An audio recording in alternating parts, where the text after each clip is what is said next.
Hi, Jane. Just phoning you, sorry. They were Zooming today, Jane. This new technology. How are you? Good, yeah, thanks. And you? Very good. Yeah. It looks like the sun is pouring in through your room. Yes, through the west sun coming through here. So yeah, no, it's good. Very nice. Very nice. So it's about a year since we were in Venice with you, which is been a funny old year, but in lots of ways. But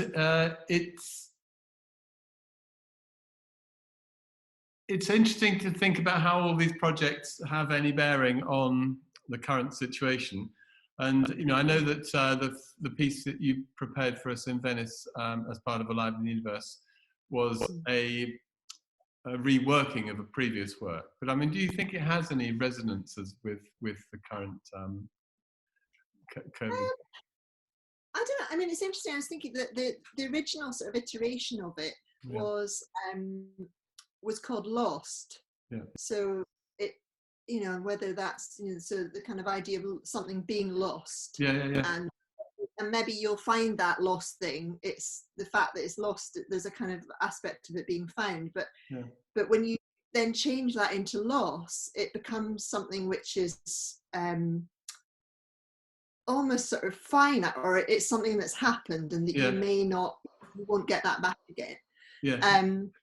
So, and I think that kind of shift, it was a shift really because I suppose you were sort of thinking about different words that different people could respond to. Yeah. And I suppose if I hadn't been prompted to change the name because of that, I would have just said, oh, well, it's lost again.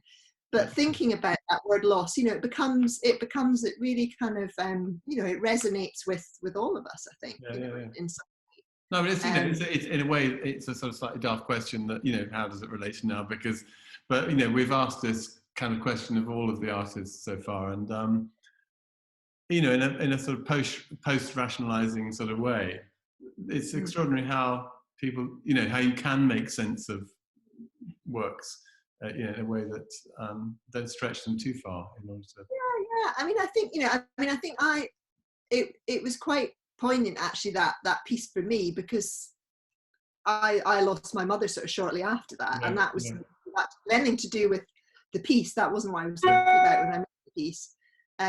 But it was, it's something which kind of, if you can then think of that in a different context, that phrase, and also I suppose the fact that it was a film of two swans who were kind of a pair of swans who, legend has it, they mate for life. They're they're soulmates, and they were kind of swimming in this sort of in this water with these cold eggs. And originally, when I made the piece, I had actual sort of swan's eggs in the installation, but obviously I realised I couldn't take swan's eggs to Venice. So that, and I looked them out actually, just sort of, I hadn't looked at them for a while, and I kind of looked out these sort of casts again, and they are just the sort of it's just really sort of lovely to sort of hold.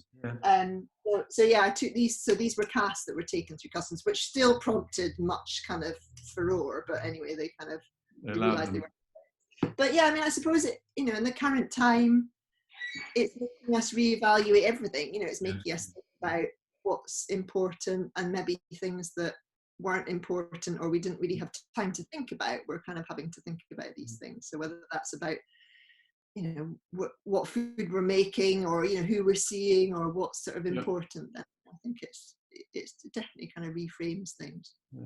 So do you think making that work moved your work, in general, forward? I mean, I know that as an artist you work on in a number of different ways. You have quite a few approaches to making work. I mean, I think the way that I tend to make work is I respond to a particular site or situation or time or brief or whatever, or kind of opportunity, and I don't tend to show the same thing more than once. And so actually that was a really good opportunity. I think the Venice opportunity was to sort of take a piece and show it again in a slightly different way. So I wasn't sort of starting scratch again, because I tend to, when I work on different projects, I tend to sort of start anew, and often it's new materials and new sort of things, and you're almost kind of reinventing the wheel again. And I think I'm kind of missing a trick a bit sometimes, because sometimes doing that, you're kind of always you're always sort of trying to kind of grapple with new things, which is really exciting. But it's definitely made me think about how things can be reused or represented, maybe in a slightly whether that context is different about the actual kind of site itself. Well, it's interesting how the context does change the works dramatically. I mean, I think you were the only artist who I specifically went out to and asked, can we show that piece of work, because it seemed to have such a relationship with the palazzo and the canal and the water that we were working with. And yet in situ, it had a completely different feeling to how it was the first time I'd seen it. I mean, it's fascinating, really. Yeah, I mean, I think it was interesting, because at the end of the day, because what was really lovely was having that kind of proximity to the water, which it was, right at the other side of the screen. And at the end of the day, we opened up the curtains and had that sort of set on the doors, and had that sense. This was for me kind of trying things out. It wasn't really as part of the exhibition. It was just, I thought it would be interesting to photograph it. And I was sort of photographing the projection with the kind of back, trying to get that kind of noise in the background thing. So it's kind of making, it makes you think about the work and think about the site in a different way. And I suppose if I was doing it again with the knowledge of the site, then you kind of do things maybe differently. So, no, for sure.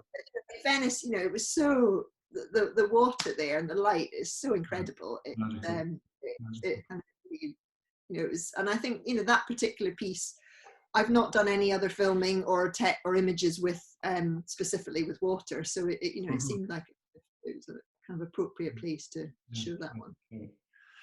So tell us about the year since. What have you been up to? What have you been doing? Well, I mean, it was funny, because at that time when I went to Venice, it was it was a really intensive period of time, that month of work, and everything seemed to kind of come to fruition around that time. So it was quite a manic period of time, where I had this kind of quite large commission that I'd done with another artist, Sarah Haywood, which was just kind of that was being sort of presented to the public, and was kind of the culmination of this sort of. And what was that work? Tell us about the work. That was called Reflections on Home, and it was Sarah and I had been commissioned to be resident in an area that was about to undergo change. So we were on the Alton estate in southwest London, in Roehampton, which is one of the largest post-war housing estates in Britain. And so we interviewed over 200 people about their experience of home on this particular area. It was really fascinating. We had this, we thought that there would be these kind of stereotypical changes in terms of, communities and how children play and the rest of it. But actually, it was really interesting that although there is quite a change, there were still the same things were really important to the people now as they were kind of 50, 60 years ago. So we then made this into a sound installation, a temporary sound installation, these big kind of sculptures, which are like big horns that you could listen to the ambient sound and also project your sound through it. And then you'll see in the background here, we had these kind of horns that we did this kind of performance around the estate with people, and we played excerpts of this sound that we created. And then the third thing was we made it into an app, so an audio walking app, so you could download it, walk around the estate, and as you walked around, different sounds would trigger. So it was quite a big project. So that just happened or culminated just before I came out to Venice. And then we showed those sculptures again in a couple of exhibitions after that, the following month. And we're kind of doing so it was quite a busy kind of time. And then I suppose in this last year, obviously I've kind of had other things due to kind of family issues. So the kind of work, I'm kind of starting up again with work, and that tends to be how I sort of work, where I'm kind of working toward. I don't tend to just sit in my studio and work. do stuff. Yeah. I've got something kind of that I know that I'm kind of aiming towards. So I'm just starting a new project, kind of putting towards kind of proposals and kind of working out how things will go. But interestingly, I think I'm becoming more interested in collaborating and working with other people. I mean, I always have, but certainly the working with Sarah, that just kind of really confirmed, I think, that idea of making work with somebody else. So not necessarily just showing your work alongside somebody else, but so yeah, you know, it's always, you know, I know we find this, it's always really interesting kind of bouncing ideas off somebody where you can, sometimes it's a nice thing to do, but the actual actually working with somebody is another way. I mean, that's quite different, as you were with Sarah, you know, working with somebody. So the production it's owned by both of you. It's which is you have to have there's a real kind of sense of trust and honesty that. And just going back to that piece you did in Alton, at the Alton Estates, around home. This is an area that had been redeveloped, presumably after the war, in this great sort of grand utopic kind of way. This is going to be the best place. So the original inhabitants left their homes, moved to these new homes, and now they're going to be demolished and rebuilt in some other guise, or? No, they're not being demolished. So there's kind of, I mean, it's quite an interesting sort of site, because originally there were a number of country estates that people had their kind of came from London would go out to, because it's right next to Richmond Park. So you've got this countryside, and you've still got that sense actually from certain viewpoints. So these incredible kind of 18th century houses, country houses, peppered in this kind of area, and there's kind of brown remnants of his kind of tree planting stuff. And in this, you've got this brutalist, well, there's two types of architecture. One, which is the kind of classic, you know, the sort of brutalist concrete stuff, which Truffaut's film, the I can never remember what it's called, Fahrenheit 451. Oh yeah. I can never get the number right, but anyway, where the dystopian kind of in the future where books, etc. And that was filmed on the estate, or part of it was filmed on the estate. And then you've got these other kind of more Scandinavian, which are the first blocks, the sort of Scandinavian style. And those are all staying exactly the same. They're not. It's the slightly later stuff, which was built much cheaper and less high spec, that they're having to sort of redo, which, you know, I think is kind of about time. They're not really fit for purpose. But obviously that's a really emotive thing. There's still people that live there, and still people, and that, you know, they might move to another place and may never come back again. So it's and I guess this idea of home as well in the last few weeks has changed as well in people's minds, in that they're, you know, you're stuck in your home, whatever it is, whether it's, you know, on the seventh floor, or back to back, or whatever. And that must, so moving out of that place, it's been kept in for. And I mean, I think that, I mean, that idea also, you know, if we'd been doing that project now, gosh, how different it would be, you know, everything at the moment takes on this totally different kind of resonance, I think. And how has the current situation affected your plans? I mean, are things very disrupted at the moment for you in terms of? They're not too bad. I mean, I'm lucky in that I've got a teaching job. So, and that's kind of, although that's different in terms of the sort of the lecturing, still there. So I'm really fortunate that I've got that. That's my kind of, my sort of stable thing in terms of day to day, and also kind of income. And the project, the kind of larger project that I'm developing at the moment, that's funded by a research funding. So, and quite interestingly, they've not changed their time frame, so it's sticking to the sort of same time frame. So actually that's sort of the same. So those sorts of things are the same. And it's not, you know, I suppose I'm maybe quite unusual in that it hasn't really affected me a huge amount in terms of planning for later on. It's made me think a bit about, obviously,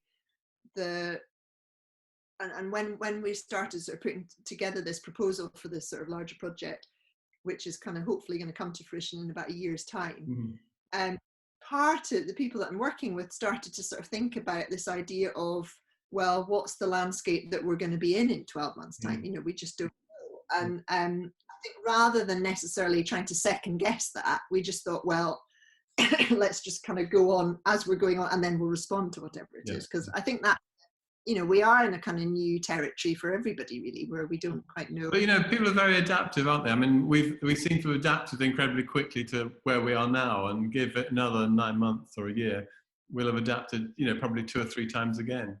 And I think, you know, that's what artists do. Artists, I think, tend to, you know, if they're given certain restrictions, then they'll kind of find ways of maximizing whatever they can do, or come at something from a different way. It's always that kind of I mean, I tend to, I think my work is quite reactive to situations, rather than having a message at the very beginning that I want to portray. There's pros and cons to that. There's the this new project you're working towards. Is that again a community, sort of working within a community? There'll be kind of community sort of element to that. So I mean, I think there's always a kind of balance of when I'm sort of working on projects that are community based and community led or site specific, and they're you know, I love doing it. It's fantastic.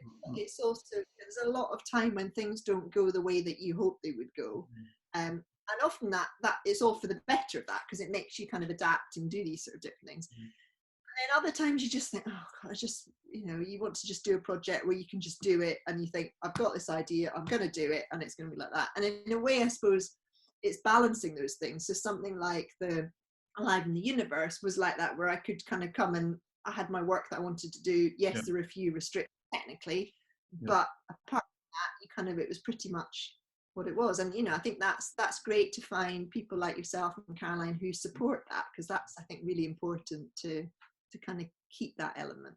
Yeah, and I think it's really important. It's certainly one of the things which was, you know, I think a motivator for us to kind of keep it lively, and also keep it not too precious for artists. So they had an opportunity to try something and to not be too worried, because it wasn't going to be there for a month. It was only going to be there for a day. But actually, you know, I think without exception, you know, all of the artists who we showed, you know, worked so hard to make their days like the best day they could be. I mean, it was extraordinary, really. I mean, I think there's that. I think there is something about focusing the mind if you just got one day and you think, gosh, you know, yes, there's that element of thinking, well, it's only one day and somebody else will be there tomorrow, so it's a total disaster. It's kind of, but I think it really focuses you as an artist, I think, in terms of how you respond to things and how you develop things. And I know, you know, we've sort of worked on projects before where there's been that kind of that time element where you think, okay, I've not got years to think about this. I've got a limited amount of time to either present it or to make. And I think it's really important and refreshing, I think, to do that. Yeah, I think it galvanizes, you know, I think the brain, and definitely. Yeah. Well, so where are you working at the moment, Jane? Where is a studio? So my studio is in next to the house. It's an old garage. It was a kind of 19th garage that there's no way that any car of today could get in, because it's so long. So is that where you are at the moment? Is that where you're talking from? That's this is my, that's my biggish one, and that's out the garden at the back. Oh, nice. Okay, that looks very nice. I mean, it's, you know, I've been in Suffolk now 10 years, which I can't quite believe. And this is the first time I've had a studio.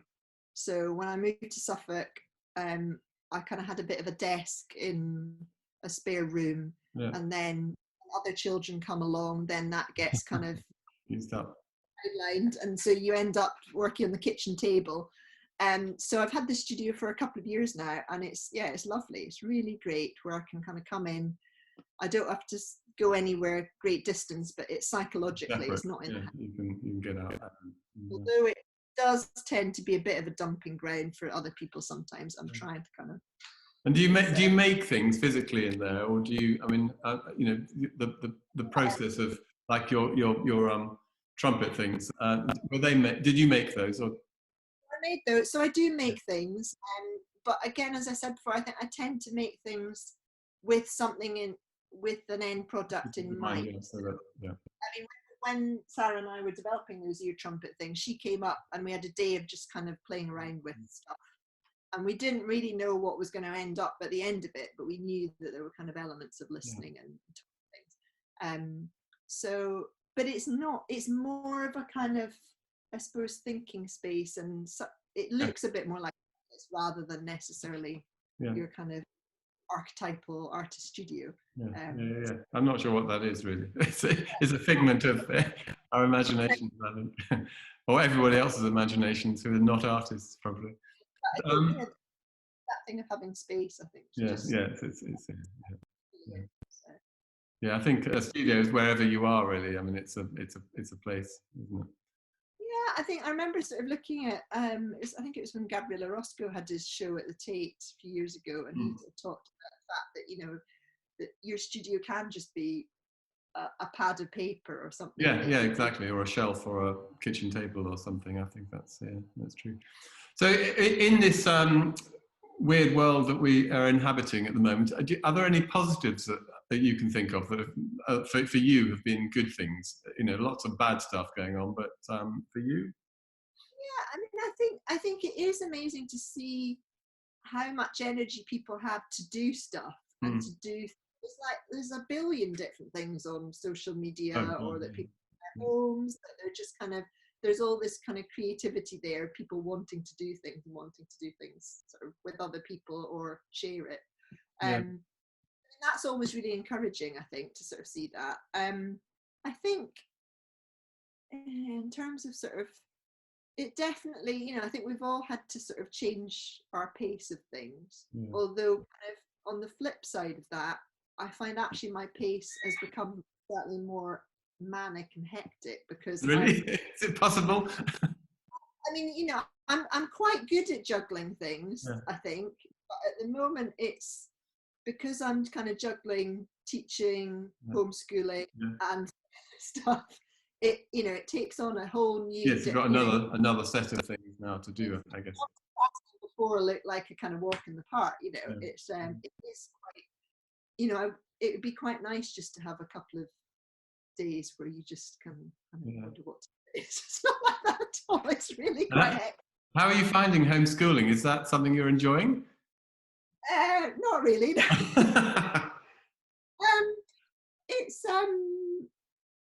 It's okay. I can't wait till they go back to school. I really cannot wait. They probably can't wait either, Jane. And I think the main thing that I've sort of learned is just to roll with it, really, and not have too many great expectations, and just, you know, if they're engaging in something, then that's positive. I think that's it. And I mean, I think I do always feel really guilty. I think, oh gosh, you know, I should be doing all these amazing creative projects with them. It doesn't happen. You've been doing this incredible thing where you've been traveling across Europe around the garden. Tell us about that. Yeah, no, that's good. So just before the Easter, when lockdown happened, which was just before Easter holidays, and we started. I gave my husband. He wanted an exercise bike for his 50th birthday last year, so which is quite a good midlife present, I think. This had been kind of sitting in his shed in his office. And he would go down, kind of, you know, pedal on it. So anyway, we thought, well, because we're not going out so much, let's. So I thought, I'll have a go, and my eldest son had to go as well. So then we started thinking, and my youngest son, who didn't really do that but had loads of energy, had one of those kind of Fitbit things on in the garden, and he'd done like something like, it was like 30,000 steps, you know, just in the back garden. So we're thinking, well, if we add all these up, we could think about going somewhere. So we worked out the first day we managed to get down to Harwich from here. So then we got on the boat over to Europe. So we're cycling across Europe, and we're looking up places to stay. And actually what's been really funny is kind of going to places which we never would have thought of going to necessarily on holiday. We've been visiting quite a few places that I've had exhibitions in. So we've gone to Germany, we went to Cologne, and so I had a show in Cologne, a group show in this park about 10 years ago or so. So I looked up old kind of imagery of that and was looking at that again. And then we kind of went down the Rhine and ended up in Wiesbaden, which is this spa town where I did a 4-month residency just after I finished college. So again, it's been quite nostalgic actually. And then we were in Strasbourg, and that was the first show after graduating from college I had there. So yeah, it's been strangely kind of nostalgic actually. So are you still going east, or are you on your way home yet? We realised that you can't really cycle through a lot of these tunnels in Switzerland, the motorway. I think we're going to head down towards Marseille. Okay, now. nice. Yeah, it gives a motivation for getting on the bike, which is quite nice. And are you including language in this trip? Is this part of a, No, we should be really. Yeah, we should be. That's a good point. I mean, people might not speak English on the continent in the future. It could be a useful skill again. A bit of German, a bit of French. It's a kind of imaginative, holiday. It's nice. Jane, I'm aware of Zoom time and I'm trying to keep these things contained slightly. So just one last question, and that is there a burning thing that you're desperate to do again once we get let out to play in the world? You mean just in general or in art? Either or both. Yeah. I think it's the sociable thing, isn't it? It's the thing of.